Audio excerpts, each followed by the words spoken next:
and then how to automate that so that the money is coming in regularly so that you don't have to do anything to live that lifestyle. That's what we try to set you up with. So we give you guys all the information that you need to effectively be capable of setting yourself up for what I would consider is a true retirement. Because if you quit one job that was hard and then you have to get another job that's less difficult for less money, you didn't really retire. You just changed jobs. If you're 70 years old and you're a door greeter at a Walmart because you need more money that your Social Security disability isn't paying for, you didn't retire. Okay. You're still working. You're still generating an income. You're just subsidizing your disability, right? So we want to make sure that you can truly quit your job, truly, truly quit your job. And that's why we give you all of that information. And then on Sundays, we have questions and comments from the fans that helps you guys be able to ask appropriately structured questions about appropriate topics that are off topic from the other topics that happen Monday through Saturday. So one half of the month is about your, or one half of the week is about your professional life. The other half is about your personal life because the decisions you make in your personal life cost you money. And that money is your ends up being your standard of living, or at least your expectations of the standard of living. And then if that is too high, you end up going to the job and trying to pressure your boss for raises, promotions, and extra overtime hours to give you the money to cover the cost of the decisions that you make.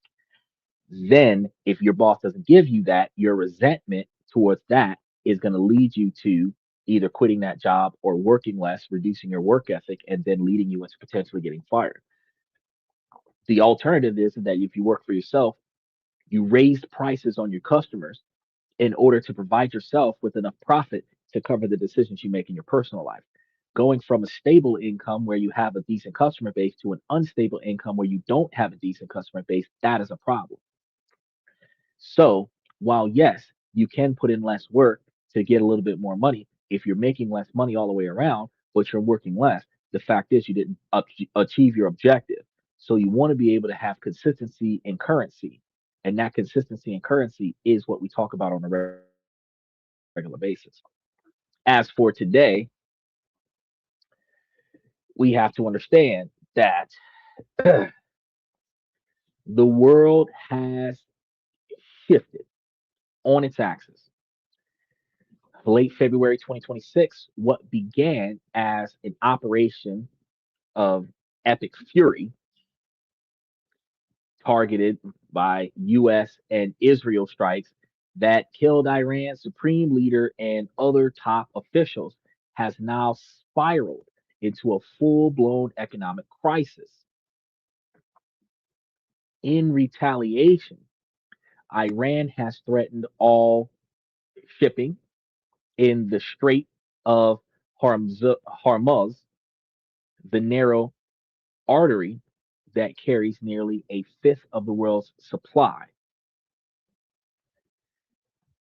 Shipping companies aren't waiting to see what happens next. The operation Operation Epic Oil Prices. That's exactly right. That's exactly right. Now, fearing attacks and unable to get insurance, they've stopped sailing. Daily tanker traffic has plummeted from around 150 vessels a day to just a handful, a staggering drop. While it's not a total seal, some Iranian and Chinese flagships are still moving. The world's most critical energy choke point has been choked off. No pun intended. Now, this isn't some distant headline because you're feeling it at the gas pump right now with the prices starting to surge past any recent memory. You're seeing it on your grocery bill as shopping costs make everything more expensive. And you're definitely feeling that knot in your stomach as you look at your retirement account. Watching years of savings get hammered by a sea of red lines. Now, global crude oil prices have rocketed. Some analysts at major investment banks are now warning that $150 per barrel isn't a wild guess anymore, but a very real possibility. I don't know about y'all, but that would have me a little bit upset. The uh, observation here is that this is going to be geopolitical inflation. It's an aggressive kind of inflation born from conflict and the unpredictable actions of world leaders. It feels like a tidal wave threatening to wash away everything that you've worked for. The first instinct for many is to sell everything, run to cash, gold and silver, and wait for the storm to pass. But what if that's the single worst thing that you could do? What if you could not only protect your wealth, but actually position your portfolio to benefit from all this chaos?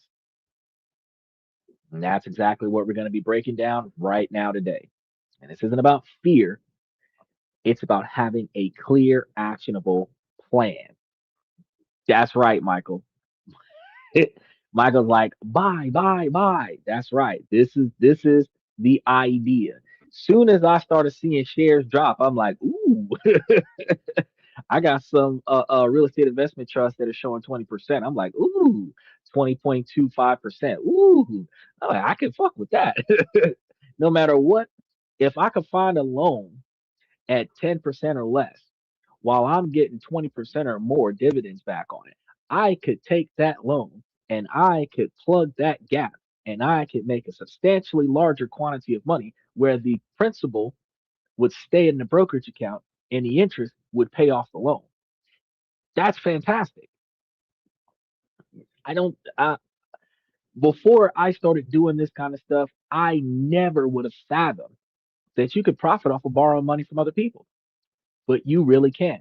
If the lender has a lower interest rate than your brokerage account, even after taxes, you can borrow from the lender for the sake of borrowing, put it into your brokerage account, leverage your brokerage account to pay off your loan, keep the difference as a profit, and pay off the loan with the brokerage account. You come out of pocket with nothing. If you manage to pull 50 grand from somewhere and that 50 grand is producing an eight or $10,000 interest scenario, and you put that 50 grand into a brokerage account that is paying you 20%, there's a 10% profit difference between you and the lender. Fact is that everybody's got to eat. The lender's getting paid, but so are you. So difference between the two is you walk away with 50 extra grand plus 10% interest. You paid them back their 50 grand plus interest. It's easy to borrow from them a second time. Michael says, OPM, other people's money. I'm gonna have to put that on a shirt. I'm gonna have to put that on either like a polo shirt or like a turtleneck shirt because I can't do a clothing line of just like regular baseball tees. I know that I got some in the membership right now. I got hoodies and stuff to that effect because of spread and other such um print on the go things. But a true clothing line, I should have stuff like that on a turtleneck like this that says OPM in the middle, and then around it it says other people's money, and have that as like a patch on the chest or on the shoulder or on the back. Because that's just fantastic thought process. We can fuck around with other people's money. Because what's your risk tolerance if you've got no money on the table, but you can potentially get profit? Your risk tolerance is a lot higher. But if your rent money is on the table and you got to pay your rent on the first and it's the ninth, you don't want to lose your rent money. So the goal is to leverage other people's money. Now, we're going to walk through 5 specific investment moves that you can make to shield your portfolio and handle this volatility and potentially come out of this crisis stronger than you went in. Because as it stands right now, Britain is allowing the United States to position themselves closer to Iran. Spain is not willing to allow the United States to use their airports to get closer to Iran. The United States is currently not willing to continue trading with Spain, which is going to negatively impact Spain, but it's also going to negatively impact the United States. With China and their contracts with the United States on the verge of stress because China is trying to protect the strait with Iran, and the United States is trying to choke out the strait. The more countries that gets involved over resources. This is a battle of resources now because they're ended up fighting over the oil in this area. This is a battle of resources. It turns into a World War III kind of thing. But they're blowing each other up right now. We're losing troops and everything to that effect. It went and my personal observation is that it went in this direction because Donald Trump couldn't be reckless with the tariffs. When the Supreme Court took away his ability to use money to argue with people, where money is power, and the more money you control, the more power you have. And being able to convince somebody else who profits from selling stuff on your land to not do things you don't want them to do or don't make a profit off of your land, you usually can convince them to cooperate. Soon as the Supreme Court put a stop to that, where Donald Trump couldn't arbitrarily hit them with a 200% tariff to stop them from doing certain things, that's when Donald Trump had to start deploying troops. But you have to understand that it started with tariffs that the Supreme Court started saying is unethical. And now we're dealing with missiles. Look at what you started, Supreme Court. Wasn't nobody blowing nobody up in 2025 when the tariffs was on China with 150%. Nobody was shooting at nobody. Well, look at what you done did. Now the max tariff is 15% for 150 days, and we got hundreds of thousands of troops putting their lives on the line for the same political argument. It's just a different chess piece. We went from using the pawns of money to using the rooks and bishops of American people. It's more powerful, but we're losing more. He said a logo on the shirt at the breast line. Yeah, OBM, OPM. Yeah. Now, um, this information is going to be about turning your anxiety into action. So we're going to cover real assets, a specific sector benefiting from global tension, trimming the fat from your portfolio, hindering your core holdings, and a crucial step towards true global diversification. So, stick with me because understanding these five moves is the key to your financial resilience. He said, welcome to Vietnam. Oh, look, first things first, guys, we have to address the epicenter of this. The crisis is about energy. When a choke point like the Strait of Hormuz gets squeezed, the immediate result is a violent spike in energy prices. So the flow of a massive chunk of the world's oil and natural gases has been disrupted because of what's going on right now. And this is a classic supply shock. And in a supply shock, the companies that own the scarce resources hold all the cards. So, our first strategic move is to increase our portfolio's allocation to quality energy companies and other real assets. And this isn't the time for speculative, high debt exploration companies. It is time for quality. So, we're talking about the established integrated oil and gas companies. These are the majors, the household names that control everything from pulling crude out of the ground to selling it at the gas pump.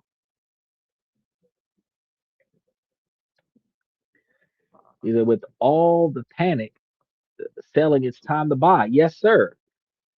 As they you can buy as the stock drops, or you can wait a week or two as it sells and try to catch it at its lowest point. I always say you're not trying to chase the highest point and you're not trying to chase the lowest point. You want to be in the middle. So as it's going down before it reaches its lowest point, if you buy in somewhere in that area, and as it's going up before it reaches its highest point, you want to get somewhere in that area. If there's a little on the top that you didn't get, I mean, I would prefer to leave money on the table as opposed to it getting to where I was hoping it would be, and then it plummet before it gets there, and I haven't sold yet, and now I'm about to lose out because the value of my shares are gone, right? Now, if you're one of those individuals that's benefiting from buying holds on cash dividend stock, that would be fantastic because if you held and it dipped, you can just buy in substantially cheaper. But if you're selling stock for profit, or if you're selling stocks to prevent loss on growth, selling after it dips doesn't help at all. Selling while it's going down doesn't help at all, unless you're selling higher than what you bought in, just lower than its max when it was in your possession. So Shell, Chevron, Exxon buy gas masks, iodine for radiation, buy MREs, buy a generator. You need to prepare for retaliation now. And then, if you're really going to invest in the shares that's related to this stuff, you want to buy into the companies that make MREs. You want to buy into the companies that make gas masks. Because you're not just trying to buy the mining facility, you want to buy the picks and shovels that are being sold to the miners. Some oil fields might have to shut down because they don't have enough storage capacity. Well, see, that's the thing. If the storage starts becoming a problem, you're going to have high supply and low demand. When you have high supply and low demand, you're going to lower the price. Why do you think China's over there? China can buy it from Iran really cheap because China's not fearing getting blown the fuck. So China will go over and be like, hey, I'll take 150 billion barrels instead of 50 billion barrels so that I could take some of this space off of your hands and you could keep pumping oil, right? Iran will be like, sure, I can use this to buy resources so that I can build some defenses against the military offense. That's negotiation. But they're probably selling it at 25% of what they would be selling it to everybody else, or 5% in some situations, more than what they would be selling it to everyone else. However, the other countries in the area that would be benefiting off of the strait, if they're making contact with Iran, Iran's like, oh, I'm going to charge 200% because we're at war. Those individuals are like, fuck, I got to pay twice as much. My beer went from $5 to $40. It's expensive beer, but I'm still going to drink it. That's how it works out. That's how it works out. Change the flag and keep China out. Well, China is not fighting against the United States. China is trying to get oil from over there. So whoever conquers Iran gets to keep it. It's almost like Connect Four. The U.S. went and took Venezuela. Now China is over there trying to beat America to Iran. The two biggest powers in the world, right? America's supposed to be number one, China's supposed to be number two, but America's debt is higher than Iran's. But why are we so well positioned in this area? This is going to be because the profits are directly linked to the prices of oil. As crude oil surges past $100 a barrel, their cash flow is going to explode. So these companies that become cash generating machines are going to be the companies that you need to pay attention to. Now, that cash allows them to pay down a lot of debts, buy back a lot of stock, increasing the value of their shares, and most importantly, pay out and even increase their dividends per share. Now, in a market where growth is uncertain, a steady dividend is a powerful source of return and stability. So, beyond the major situation that we have, look at mainstream sectors. The companies owning the pipeline and storage tankers, they are the toll collectors of the energy world. Their business is less about the price of oil and more about the volume that flows through their system. So, which is why I told you they're going to try to keep pumping. And if they got to sell the oil less, they'll do it in order to keep pumping. With supply being rerouted and strategic reservoirs tapped, the infrastructure for moving and storing energy is going to be more critical than ever. The person housing the oil after it's pulled out of the ground can charge more money. How do you think they're going to do that? For most investors, this is going to be an easy way through an exchange trade fund scenario, ETFs. An ETF like the Energy Select Sector SPDR fund, XLE, gives you broad exposure to the biggest US energy companies in a single trade. So you can just get a bunch of shares of that if you want. But this isn't just about the oil, though, you know, because it's more than just stocks. Um, we also need to talk about commodities and gold. Geopolitical inflation attacks the value of paper money as governments respond to crises by printing more money. The cash in your bank account is devalued. Real assets are the antidote. They are tangible things with intrinsic value. That's one thing that a lot of people need to remember. Commodities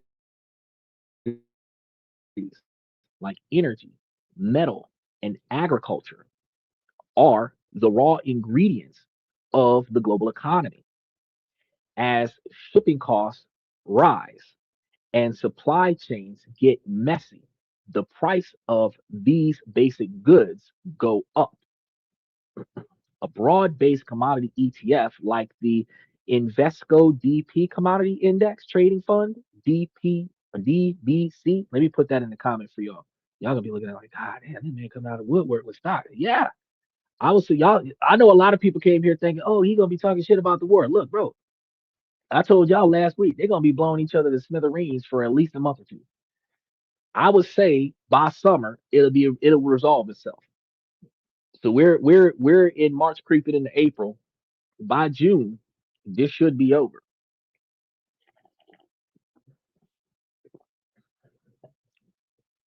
So, I was telling y'all Invesco, DBC, Commodity Index Tracking Fund, DBC, that's the one we was referring to. This one can be a strong hedge against the inflation that's happening right now with the resources in the pipeline. Then there's going to be some gold. For thousands of years, gold has been the ultimate safe haven asset, and it is what you own when you lose faith in everything else. It's stateless and it is nobody's liability. And it can be printed onto oblivion. You don't have to worry about it. During times of war and extreme stress, money flows to gold. So think of it as financial insurance. Again, ETFs like SBDR gold shares are a simple way to add gold to your portfolio. So I'm going to give you that one as well. And I know that y'all are thinking, I thought he was going to talk about stocks tomorrow. Yeah, I'm going to talk about stocks tomorrow. But I did tell y'all that when I cover a topic, I am not going to be coming from a political activist perspective. I'm going to be coming from a I can't believe that fucked up your money perspective. Because I told you that wherever there's conflict, there's a profit. Wherever there is misery, there is a profit. Wherever there are hard times, there is a profit. As a result, it is my responsibility to find the profit in all misery.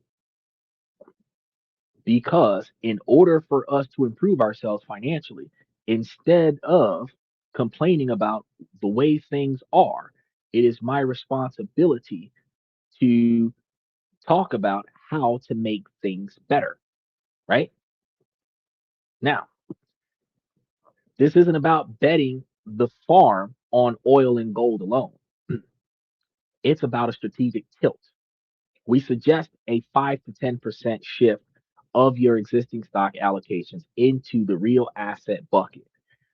For example, if your portfolio is 60% stock, you'd likely shave off 3 to 6% of your total portfolio and move it from other stocks into these energy and commodity ETFs.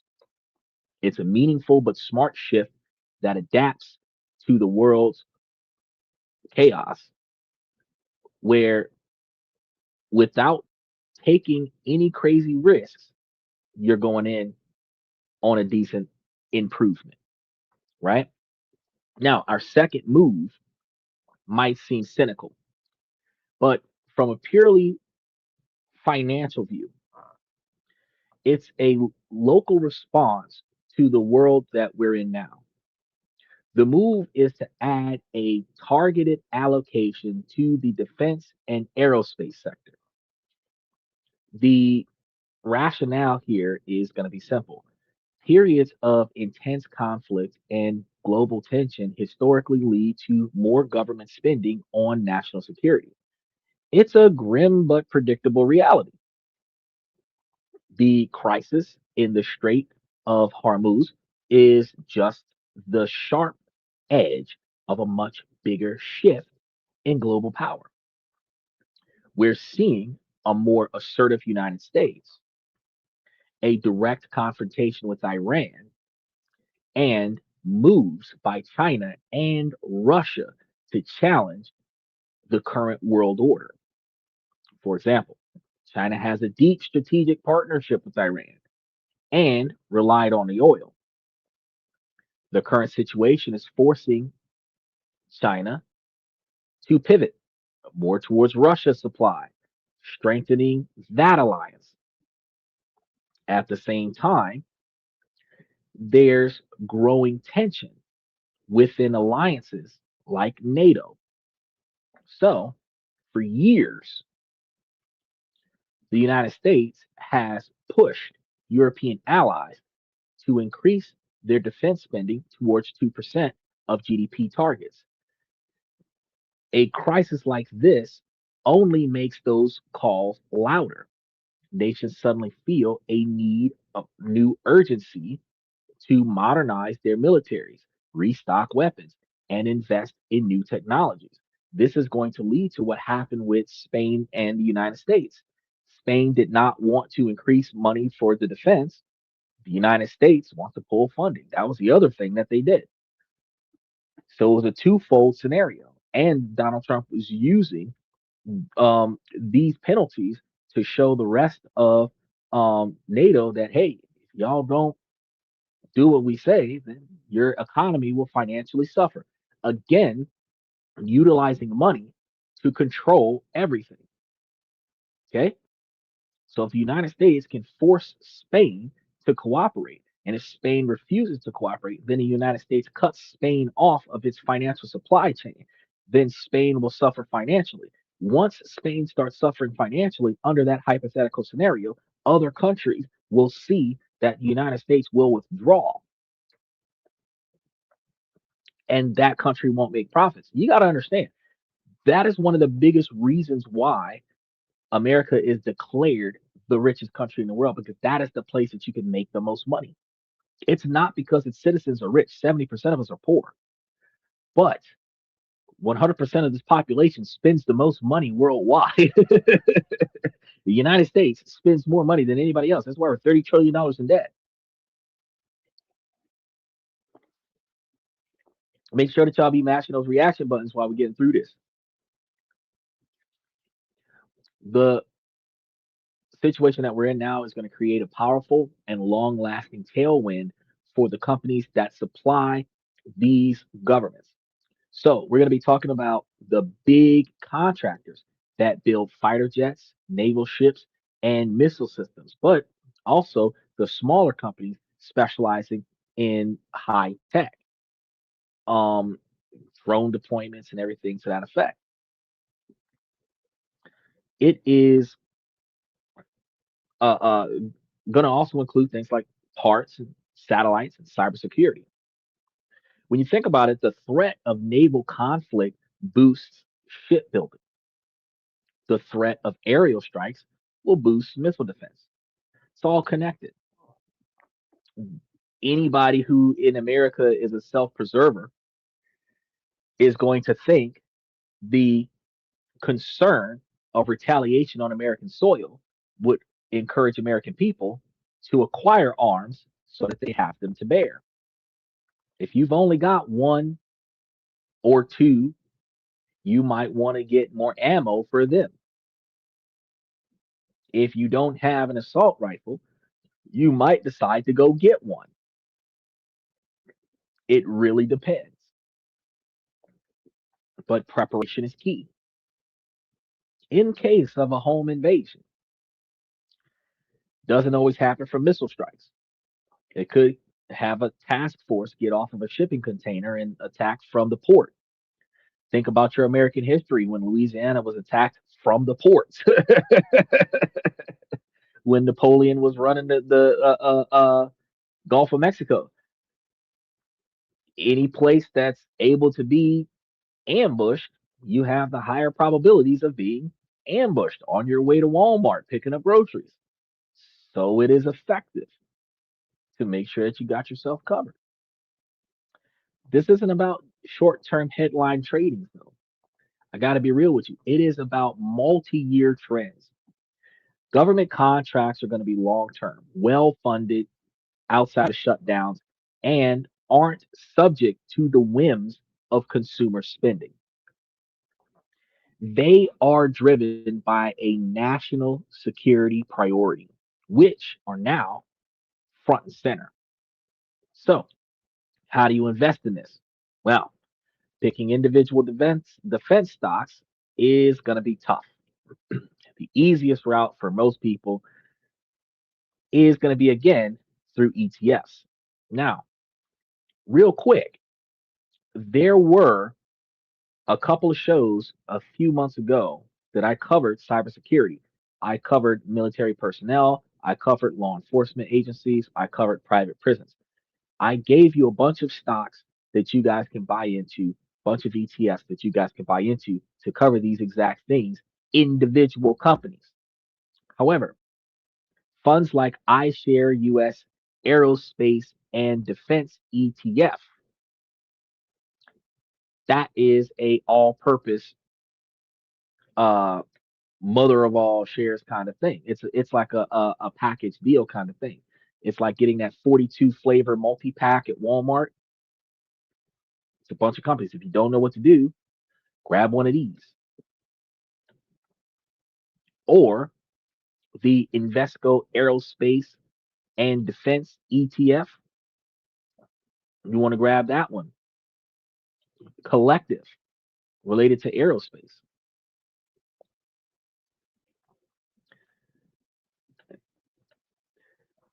Giving your diversified exposure to the whole industry, you are less likely to be negatively impacted by the onslaught that's happening right now. Of course, you're still going to experience a devastation if you have friends and family in the service and they got called to duty and they were in the first wave last week when everything started going to shit and getting all over social media. A lot of y'all are going to be getting that one knock on the door, that one last call visit that is not always expected.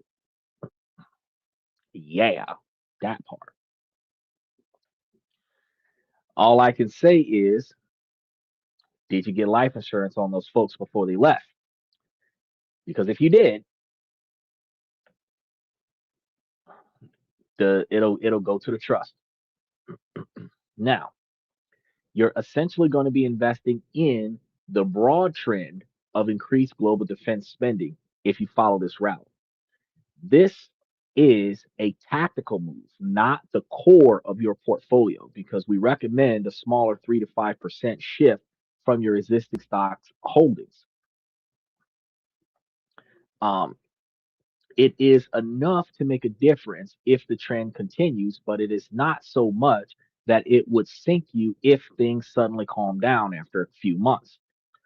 Think of it as adding a specialized tool to your financial toolkit, a direct hedge against a more dangerous world. Now, our first two moves were about adding things to your portfolio. This is just as important, and it is about what you take away. It's about smart risk management. The move is to strategically trim your holdings in companies and regions that are most vulnerable to the shocks that we're experiencing right now, especially assets exposed to Europe and fragile supply chains. This isn't a call to panic sell, it is a call to take a hard, honest look at the risks that you're holding. The shutdown of a major trade artery like the Strait of Hormuz doesn't hit everyone equally. My portfolio isn't affected at all because I'm doing real estate investment trusts. Some economies are far more exposed, and as an investor, you need to know where that exposure is for you. So let's start with Europe. The European Union is an economic giant, but it has a huge Achilles heel. It depends on imported energy. So its primary dependence is imported energy, energy that comes into the country from another country. This crisis means higher energy costs for European industries and their consumers, acting like a tax on their entire economy. A German chemical plant or French manufacturer suddenly faces crippling high costs, making their products less competitive. Because there's two things that you have to deal with here.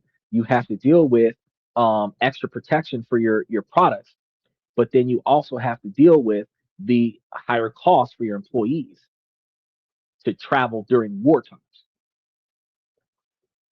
This squeezes profits and can slow down their entire economy. On top of that, Europe's biggest companies, from automakers to luxury brands, rely on complex, just in time global supply chains. Those are the very supply chains now in chaos. Shipping costs are through the roof now. Delays are piling up. A critical part from Asia might get stuck in a ship rerouted around Africa, and that is going to add weeks and massive costs to the distribution of that product. You can't sell a car if you're missing a part that is stuck at sea. Huge problem. Then there is the political friction, the underlying tension within NATO over who pays for defense is very real. An escalation of trade disputes between the United States and European Union would put many European companies right in the line of fire. Special shout out to Battle Zone. Good to see you, buddy. Make sure that y'all like and subscribe as y'all dive in and mash those reaction buttons. See how many people we can get in here tonight. Beyond Europe, you need to look at any company that is extremely sensitive to global shipping and heavily relies on Chinese manufacturing. Think of big retailers that need a a constant flow of cheap goods from Asia, or a tech company whose entire production is centered in one region. China's role here is going to be complicated, and you have to pay attention to that. It's a partner of Iran's, but is also the world's biggest oil importer. So the blockade hurts China also. While there are reports it's trying to negotiate safer passage for its tankers, there's no guarantee. This uncertainty puts any company deeply tied to Chinese stability at higher risk. The action here is to go through your portfolio, especially your international stocks, and ask some of the tough questions. How much of this company's business is in Europe? How dependent is this company on a smooth global supply chain? The move is a strategic trim. We've suggested reducing your exposure to these vulnerable areas by 5 or 10% of your stock allocation. So you can sell off a portion of your European stock funds or specific highly exposed companies. The cash you raise from this trim is what you can use to fund the moves to energy, defense, and other such areas that we just talked about 40 minutes into the show. This is a proactive rebalancing. Sell from one with the position of weakness so that you can buy into another with a position of strength. Now, we are about to dive into our final two moves, which are arguably the most important for building a solid long term portfolio. But before we do, if you're finding this breakdown valuable, take a second, help us out. If you haven't done so already, hit the subscription button, click the like button, hit that notification button. One small click for you, one giant click for me kind. It also makes a huge difference for the channel and lets us keep creating content like this every week. Our mission is to give you guys the tools to build your wealth and your confidence, no matter what the headlines are saying. So I really appreciate your efforts with that. Let's get moving to these numbers. Our first three moves were tactical tilts. To respond to the crisis, this fourth move is about the heart of your portfolio. It is about making sure that your foundation is built on rock, not sand. The move is to harden your core holdings by focusing on two things: quality in your stocks and short durations in your bonds. That's right. When the market is calm and interest rates are low, investors get sloppy. Cheap money makes almost every company look good, from speculative tech stocks with no profits to meme stocks. But this crisis is a dramatic changing of the tide. The water level is dropping fast, and we are about to see who is able to swim naked versus who is not able to float at all. In this environment, quality matters. It is the single most important factor of stocks. What makes a quality company? First thing first, pricing power. This is a company's ability to raise prices to cover its own rising costs, like energy and shipping, without losing the customers. It is the ultimate defense against inflation. Think of a brand, any brand that you like. Now, imagine that brand with loyal followings, a unique product, or a monopoly on its market. Can a beloved soda company raise its price by 8%? Of course it can. Can a genetic company competing with a dozen others do the same thing? Probably not. Companies with pricing power protect their profits. Those without watch the profits disappear. Second thing, a quality company has a fortress balance sheet, which means low debt. Companies that loaded up on cheap debt are now in a tough spot.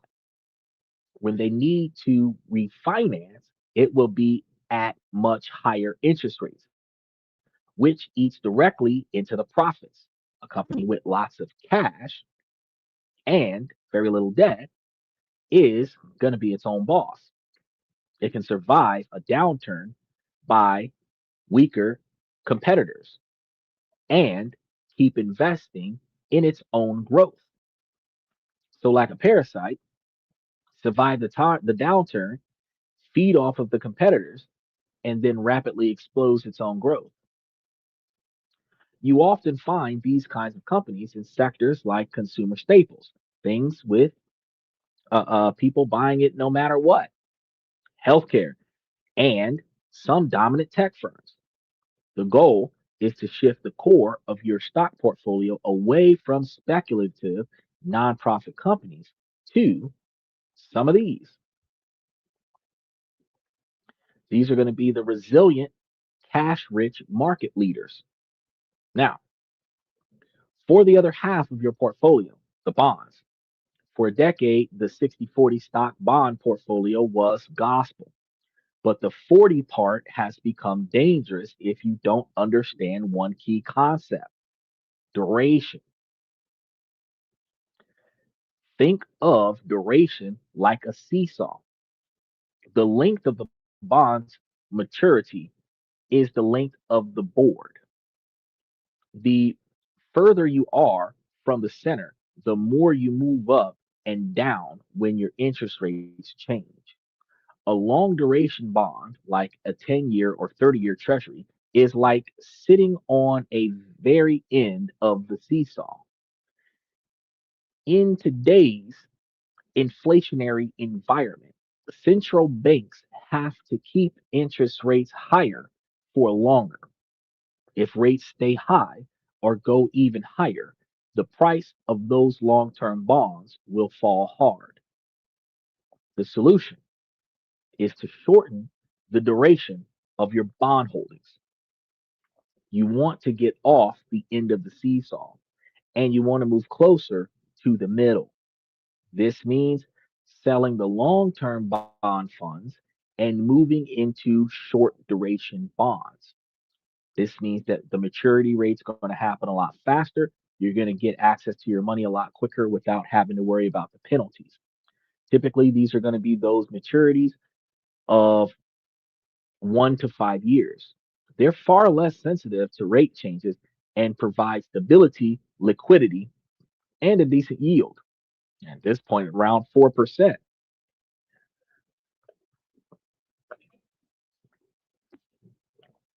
The other side, a powerful tool that we can use is Treasury Inflation Protected Securities, or TIPS. The value of a TIPS bond is explicitly designed to go up with inflation, protecting your purchasing power. If inflation runs hot, the value of TIPS goes up with it. So the action for your core portfolio is twofold. On the stock side, do a quality audit, sell the speculative junk, and focus on companies with pricing power and strong balance sheets. On the bond side, do a duration audit, cut your exposure to the long-term bonds and shift into short duration bonds and tips. This makes the core of your portfolio vastly more resilient for the short term ahead. And one final move that tackles a big blind spot this crisis has exposed in many investors' portfolios: a lack of true geographic diversification. For years, global investing meant just a mix of US, European, and maybe some Chinese stocks. But when the US, Europe, and China are all caught up in some geopolitical storm, that's not diversification, that's concentration. The fifth move is to look beyond these obvious tangled economies and into regions that could be relatively winners if the global reshuffling starts occurring. The world isn't a single entity. A crisis that hurts energy importing nations in Europe can actually create opportunities for energy exporting nations or countries that benefit from shifting supply chains. Your job is to think like a global strategist and put capital in places with the best advantage for the future. So, where are these places? We're looking for countries with three key traits. One, they are somewhat insulted, or sorry, insulated. They're insulated from the main conflict. That's what you're looking for. Somebody insulated.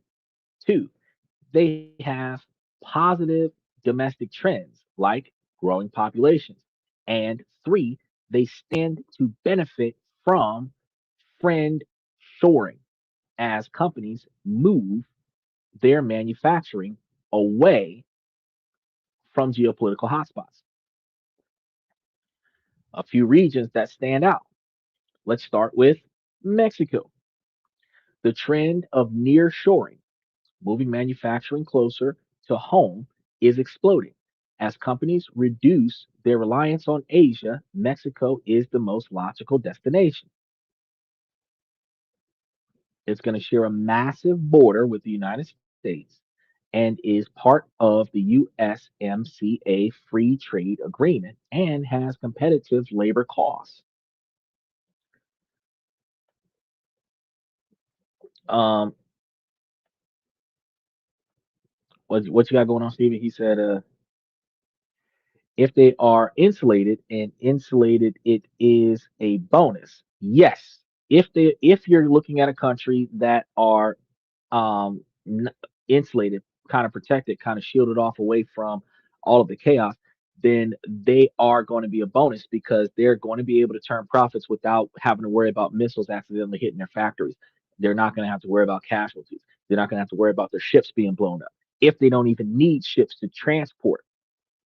Because if you're in America and you're looking for a company that profits off of America, you're looking for a company that can do that without having to get a boat blown up. First place to think about Mexico. Off the top of my head, probably Canada. You know what I mean? You got to think about stuff like this. Now, um, the current crisis only strengthens Mexican's position, and an ETF like iShare MSCI Mexico ETF is a direct play on this particular powerful theme. So if you're looking for some ETFs, I was not expecting to have this many stocks in tonight's show. But when I started putting all of this data together, I was like, whoa, our money goes a lot further than we thought. Next, you want to look at Southeast Asia. Countries like Vietnam and Indonesia are also benefiting from China plus one and and the strategy that they're working on, where companies diversify their manufacturing outside of China. These nations have young, growing populations and are hungry for foreign investments. And then there's India. We've already covered India before, after America got India under control with over 1.4 billion people and uh, a booming middle class. India is one of the most compelling long term growth stories on the planet. Its economy is largely driven by domestic demand, making it more resilient to global trade shocks. While it does import energy, and is hit by high oil prices, its internal momentum provides a strong buffer. An ETF like iShares MSCI India ETF offers an easy way to get some exposure. And these are ways where you can do like broad spectrum investing and be able to find yourself turning a decent 5 to 10% profit. And it's also important, you need to look at your US holdings through geographic lenses. A US multinational that gets half its revenue from Europe and Asia is facing a major headwind. A strong US dollar, which is common in a crisis, also hurts these companies by making their foreign profits worth less when converted back to US dollars. In contrast, domestically, the domestic focused US small and mid cap companies are far more insulated. A regional bank or a retailer whose sales are also all within the United States isn't directly affected by chaos in the Strait of Hormuz. Balancing your US exposure between big multi international scenarios and these more domestic firms adds another valuable layer of diversification. Now, the move here is to reallocate a portion of your international holdings instead of a generic international fund heavily weighted to Europe. Maybe consider adding targeted ETFs from countries like Mexico, India, or a broader Southeast Asia fund. It's about being smarter with your geopolitical exposure, recognizing that the investment map for the next decade will look very different from the last. We have a large quantity of changes coming. We have a large quantity of improvements to make. One of the things we have to pay attention to is that every time something happens on the other side of the country, we have to ask ourselves, how does that directly impact us? If it's not, don't worry about it. But if it's impacting you in some kind of way, you have to plan, not just sell all of your sales or sell all of your retirement or whatever. You want to plan how this impacts you and then navigate strategically in a way where you benefit from the change. So let's bring it all back together. Okay. The world feels chaotic right now, and geopolitical inflation is a real threat to your money. But sitting in cash isn't a strategy. Just taking all your money out of the stocks and putting it in a vault in your house isn't a strategy. Okay. It's giving up. The path to financial resilience is through deliberate, thoughtful actions. We've just walked through a 5 point plan to do exactly that. First, you're going to go to overweight quality energy, and you're going to go to real assets like gold. Switching to these is going to be your direct hedge against the supply chain shock, and it's going to be impacted by the driving increase of the chaos, the crisis that is going to continue, like I said, probably till about June, because they just got started. Second, add a tactical exposure to aerospace and defense, because the longer they're fighting, the more money they're going to spend on the fight. This is going to be your hedge against more dangerous world and increased security spending. Third, practice disciplined risk management by trimming your exposure to vulnerable regions like energy dependent Europe and companies with fragile supply chains. Fourth thing you want to do is harden the core of your portfolio, shift your stocks towards high quality companies and your bonds towards short durations and inflation protected securities. Fifth thing you want to do is embrace the truth. You want to pay attention to the geographic diversifications. Move beyond the tangible major economic discussions. Allocate capital to regions like Mexico and India, which are poised to be the structural winners of this global realignment. No single move is going to be a magic bullet, but together, a bunch of little things being done here and there, they can create a framework that makes your portfolio more resilient and opportunistic. And this is how you shift from being a victim of the headlines to an investor with a plan. You can't control what the world leaders do, but you can absolutely control how your portfolio is positioned and how you can profit off of the move. Your goal is not to bet against the player. Your goal is to bet on the move. It doesn't matter who wins and loses as long as you profit off of each position being played. You have the power to take action and navigate this storm with confidence.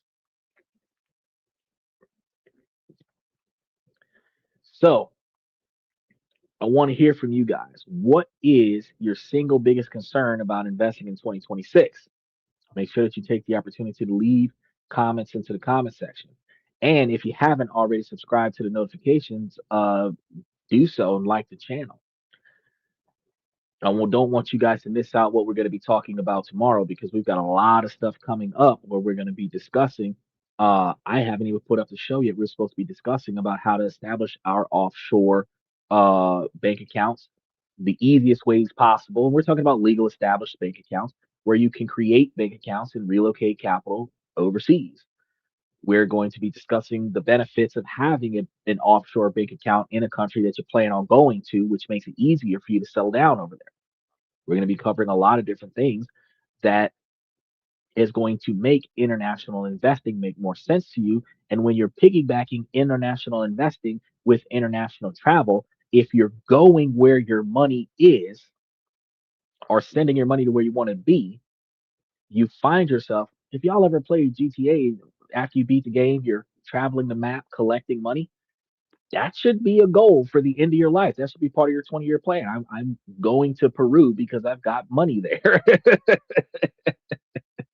Going to Switzerland because I've got money there. You want to spend your last days traveling the world like Raymond Reddington, dismantling your empire, right? Or at least benefiting from it. But in order for you to get that far, you have to remember to stay prepared, stay disciplined, and do not trade with panic. Now, I really appreciate you guys investing your time with me today, and I hope that you found this framework very valuable for you. Um, with all of the chaos that we've got going on with the ongoing bombings that we have, we don't really have a lot of shifts and changes. We're not hearing any information about the DHS bill right now that hasn't been passed yet. And we're still looking at TSA agents still not getting paid. Last time it ran over 6 months, I mean, 6 weeks. It's likely to run 6 weeks again. As soon as I find out that the TSA agents are starting to get paid, I'll tell you what bills were passed. We're expecting to see by the time this is over body cameras on our ICE agents and more appropriate behavior because two of the things that they wanted to do was unmask the ICE agents and put body cameras on them so that they have first person accountability of the officer involved. And you also have third person accountability because any witness of a action from a government agent is documented by I got their face on camera, right? So there's no more vigilante behavior from ICE agents. Now, I am also going to tell you guys that while we're still like following the trends, I got to tell y'all, take your ass inside. If they're not here for you and they're not here for somebody that you know, stay your ass inside. And the reason why I'm going to tell you that is because as much as We should value somebody coming to our rescue. We who don't break laws, we who don't commit crimes, would prefer that we are rescued from somebody who is not upholding the law. Regardless of how we look at things, whatever's happening with the ICE agents on the block right now is out there grabbing people who have already broken laws. It's almost like trying to justify stopping a bounty hunter from collecting your cousin because that's your cousin. If he got our warrant out for his arrest, my dog, you got to get out of his way. Let the bounty hunter do his job. That's what we got going on with the ICE agents. And as it stands right now today, any city in any state, since they're not just getting rid of Mexicans, they're getting rid of sovereign nation individuals that have relinquished their citizenship. So you can look like white American and do not have a driver's license, an authentic driver's license, and do not have a authentic passport. And because you're one of those sovereign nation individuals, you can get thrown out of this country. So we're in a position where you have to remember that your right to refuse being ID'd from a local police officer is not your right to refuse to be ID'd by an ICE agent. You might not want to give them your driver's license because that's not their concern. They don't need to know where you live. You might just want to hand them your passport card because you want them to know that you are a US citizen. And that's it. Because that is the full totality of their job. Their job is to make sure that the person that they're looking at is a US citizen. Now, if you can present your passport to them, you don't have to do anything else. You don't necessarily have to put it in their hands either. I am a US citizen and this is my passport book, or I am a US citizen, this is my passport card. You don't have to give it to them. In fact, you can have your passport card, like I said before, you can have a decent sized chain around your neck, and you can have a passport card on a clear business ID badge card thing where you got a US passport card hanging from your chest. So when they come fucking with you, it's like, hey, I got a passport right here, bro. Don't fuck with me. I got a passport right here. I'm an American citizen. And that's it. That's the end of the conversation. Your job is to get non-Americans, and you can clearly see I'm an American. That's it. That I am not part of your job. That's it. And as soon as you make that clear, not only am I not in your way, I am also not your target because the passport is right here on my chest. So they can carry on about their day. That's only going to be effective when they have a body camera. So, we have to see how things play out. Likewise, what else we have going on right now is TikTok starting to pick up speed in the United States with the US marketing. And it is actually looking like it's impacting the US traffic on YouTube as well. So that algorithm shift probably better for us. We'll keep track of it. As soon as I get my hands on a stream key, we'll see what happens next. We'll see the massive growth on the platform. Um, One thing I got to remind you guys: tax season is almost up. April 15th, we're supposed to have everything done that we're gonna do. If we don't do anything, then we're gonna have a problem. He said, have your passport on a chain link. Flavor Flav does his clock.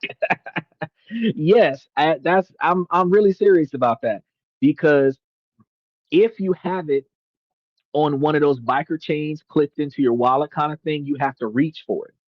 And if you reach for an object with these trigger happy people, you can get gunned down. So if you have it on a thick chain, they can't snatch it off your neck. And if you have it in a pendant where your ID is in a pendant on your chest, they can see your passport on your chest, and all you got to do is hands up and hit your chest and hands up. You can see my hands the whole time. Passport's right here. You can't shoot me. Passport's right here. I'm not going nowhere. You're supposed to be looking for somebody without a passport. My passport's right here. You can go on about your day. Right? That's it. That's it. Because no matter what happens after that, you can't go even before a federal judge and say that you were obstructing because I was on the sidewalk. I did not even he came to me and took my passport off my chest, snatched my passport off my chest and took me to jail. Soon as you say that, it's like, well, whoa, your job as an ICE agent is to go get non-Americans. You're snatching U.S. passports off the neck of U.S. citizens. That does not justify any actions that they do after that, and you can potentially get that scenario expunged. But if you refuse to ID yourself and you refuse to cooperate, you are interfering with their ability to sweep the country and make sure that everyone here is supposed to be here. And that is the biggest problem that we're going to have with the current operation. Their responsibility is to sweep the country. Yeah, it's going to start off with targeting. They're going to go after everybody that looks Mexican. They're probably going to go after a lot of black people too, but they're going to sweep the country. So eventually, everybody is going to get carded if you have it. And that's why I tell you, because you're not driving, they're not looking at your driver's license. So don't get my address. Get a passport card so that they're not running off with your passport book. The passport card costs an extra $30. Get you a passport card, leave your passport book at home, put your passport card in a pendant on your chest, and when you out there fucking with ICE, or not fucking with it, but they're fucking with you got your passport on your chest. That's it. Because even if you got pulled over by an ICE agent, that is not a traffic stop. They're not a police officer. They're supposed to be deporting non-Americans. So they can't ask you for your driver's license because they're not doing a routine traffic stop. They're doing a citizenship check. My passport's right here. I can show it to you, but I don't have to give it to you.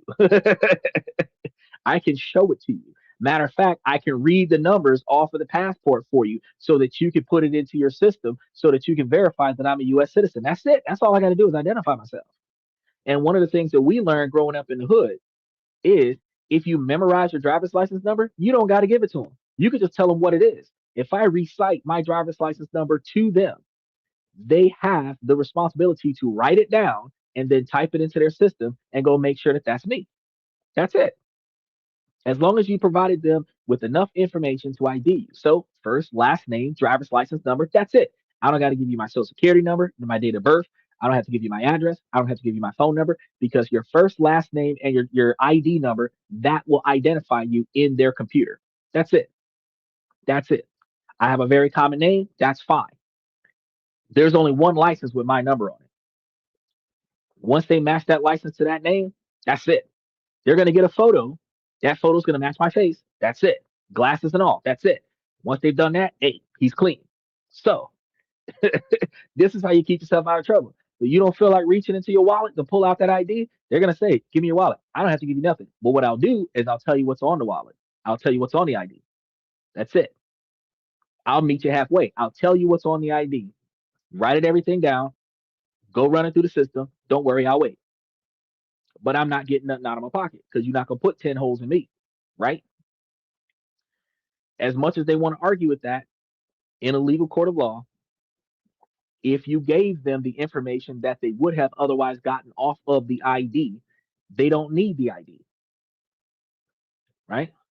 Typically, you don't answer any questions. You hand them the ID. They take the ID back to the car because they don't write anything down on their scratch pad. And then they type the information into their computer and they verify who you are. And then they bring you back your ID. Legally, you don't have to hand them the ID. It's just common practice. You can show them that the ID exists.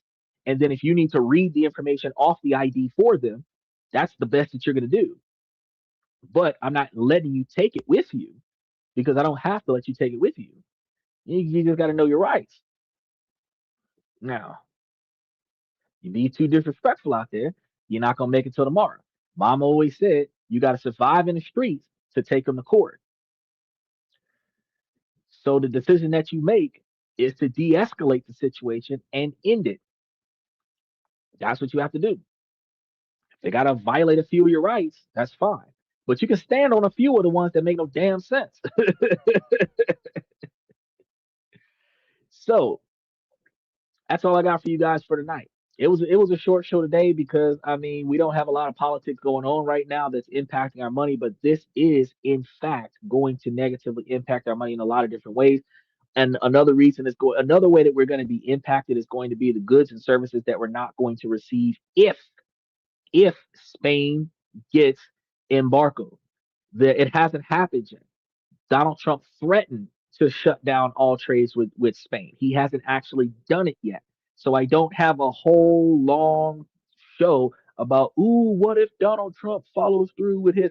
I'm not that guy. I'm not a hypothetical, what if somebody takes action on their threat. I'm not that guy.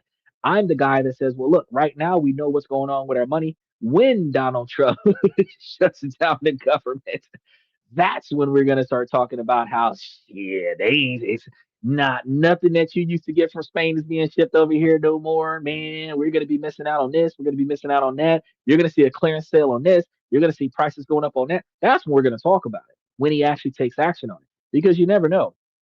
By the end of tonight's show, by the end of this week, Spain might just miraculously have a change of heart, or some of Spain's leaders might just accidentally lose a heart. And because their heart was detached from their body, now they're starting to have a change of heart. Because just like they went and kidnapped that guy from Venezuela, small excursions, temporary intrusion allowed. So all it takes is for a bunch of people in dark outfits with masks over their faces just miraculously popping up in the middle of nowhere, taking action in an isolated location, and leaving no witnesses behind could change the minds of nations. What we call those Marines. The U.S. got a lot of them. So um, it's gonna be a very long haul for us, and we're gonna be covering a lot of things along the way. So make sure that you guys come back tomorrow.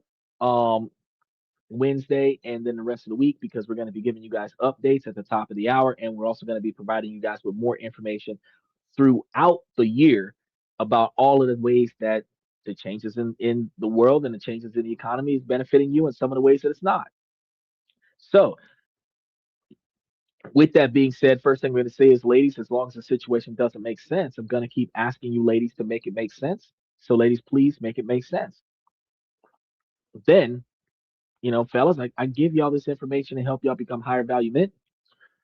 You have to find the things in your life that matter to you, that are inside of your control, things that you like, things that you don't like. Make changes. As you make those changes, you find your life getting better. Then you want to navigate around the things that are outside of your control. Ladies, while this is a male driven podcast from the male's perspective, you too can make yourselves higher value women. All it requires for you to do is to find your 20-year goal, figure out what it takes to get there, reverse engineer it down to step one, and start proactively taking steps to meet your 20-year plan. Keep your eyes and ears open. You might find yourself a positive suitor that could potentially impact in a positive way your ability to achieve your goals. When doing so, y'all can partner together and reach those goals faster. I tell you guys on a regular basis how two individuals can come together, 40,000 each, and find themselves a millionaire in 10 years, 2 million, 1.5 million in 20 years. All it takes is for y'all to be responsible together. So, with that being said, I want to thank you guys for coming to this and that. I'm your host, Xander, where we talk about this, that, and everything in between. And I'll see you guys tomorrow.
That's my personal command.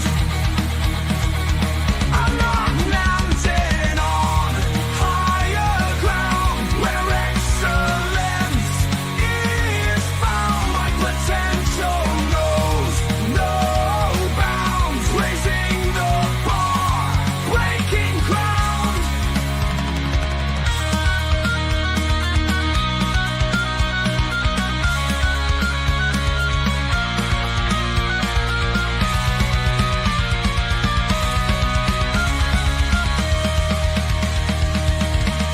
I'm not just living, I'm manifesting my vision, cutting through limitations with surgical precision. My expectations are my compass, my respect is my shield to mediocrity and chaos. I will never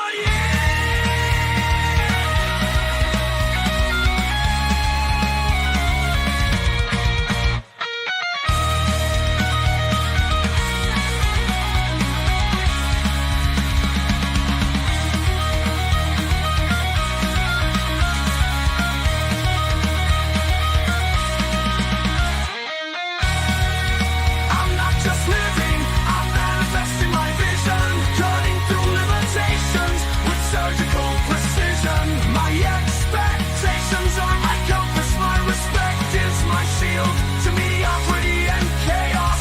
I will never yield.